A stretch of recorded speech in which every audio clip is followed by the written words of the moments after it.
What's going on, y'all? What's going on, y'all? What's going on, y'all? What's going on, y'all? What's going on, y'all? What's going on, y'all? It's David or Dawhveed. Oh, man.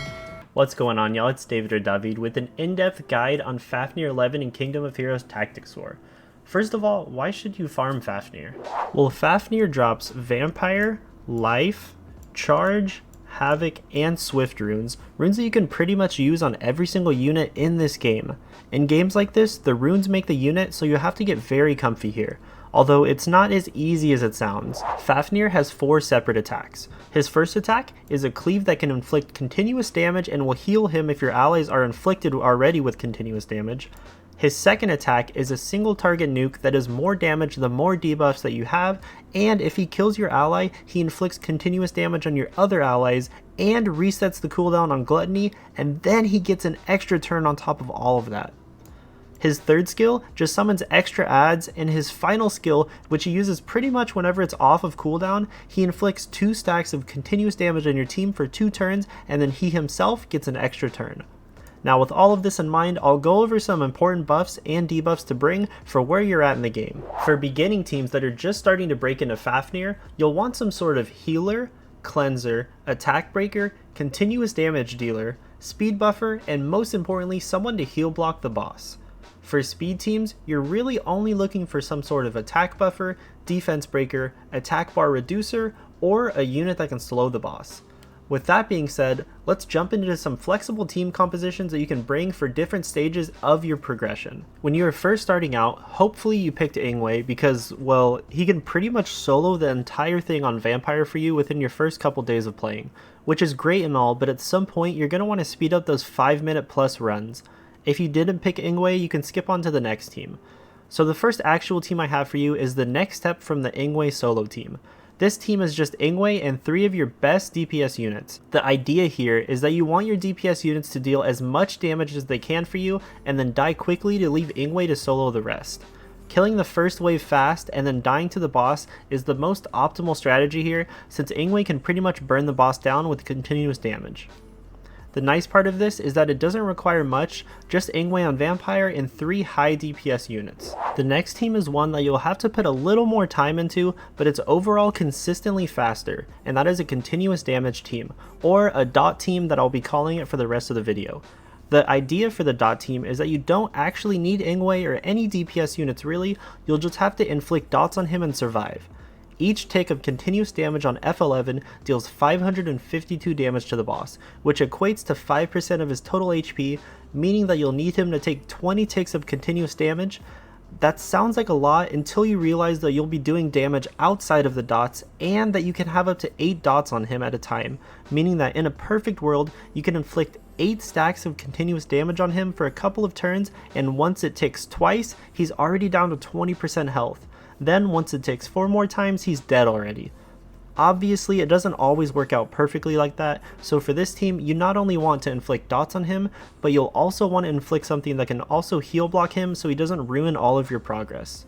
Charlotte is a perfect fit for this team because every turn she sends back a debuff and all of her attacks inflict heal block. Some other notable units are Thea, Ingway, Scold, Braja, and Lucifer. Now once you farm Fafnir long enough with your Ingway and company team or your dot team, you should have good enough rune quality to make a speed team. Now speed teams can vary in units, but the idea for them is pretty much always the same.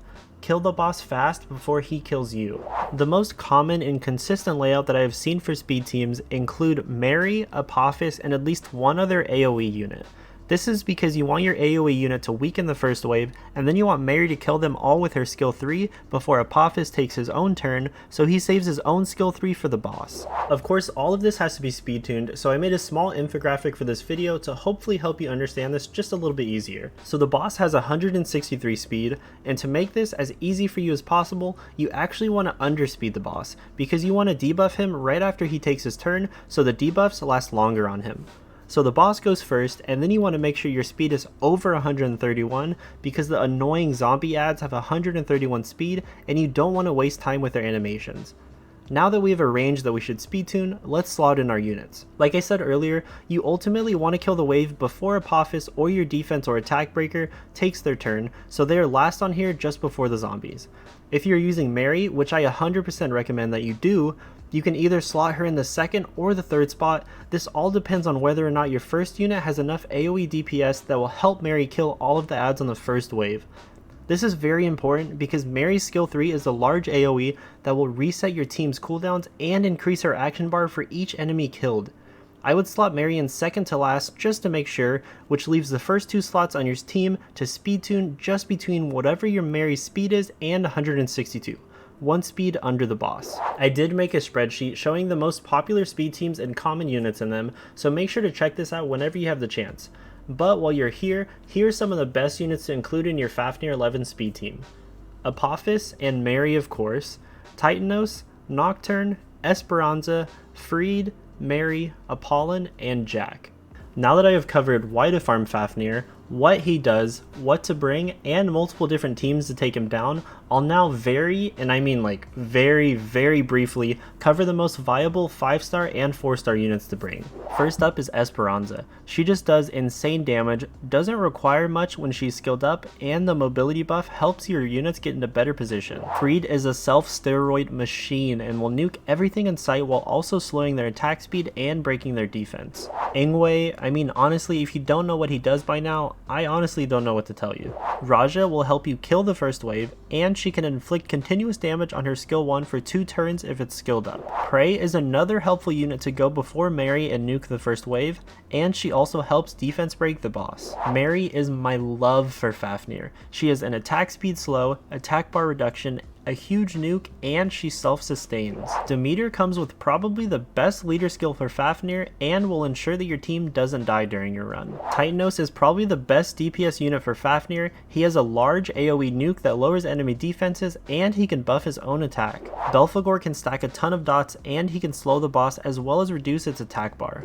Nocturne is in my opinion the best nat 5 in the game for pretty much anything. He reduces attack bar, ignores defense, can inflict 3 stacks of dots, and does all of this in an AoE. Sandal just helps you nuke through the first wave and can attack break the boss. She also buffs her own attack. Media is a great unit to slot in before Mary for her AoE. She also has elemental advantage over everything and can reduce attack bar.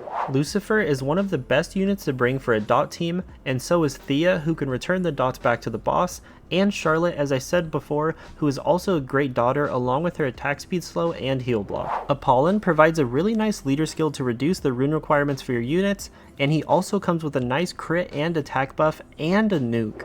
Jack is for the extreme speed teams because her basic attack does more damage when the enemy has more debuffs, and she can buff your team's attack and crit rate. And finally, last but not least, the man who needs no introduction, Apophis. He has a great leader skill, he can slow the boss and reduce its attack bar, and more importantly, he has a 3-turn AoE defense break.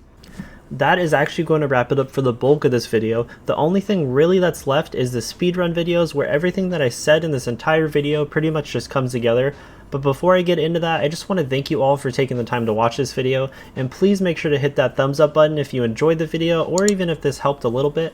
Also, make sure to hit that subscribe button and notification bell so you don't miss out on my future Kingdom of Heroes Tactics War videos. If you have any questions, please make sure to drop me a comment down below on the video so I can reply to you, or just come swing by my Discord, which I'll leave the link like somewhere over here, and I will gladly help you out.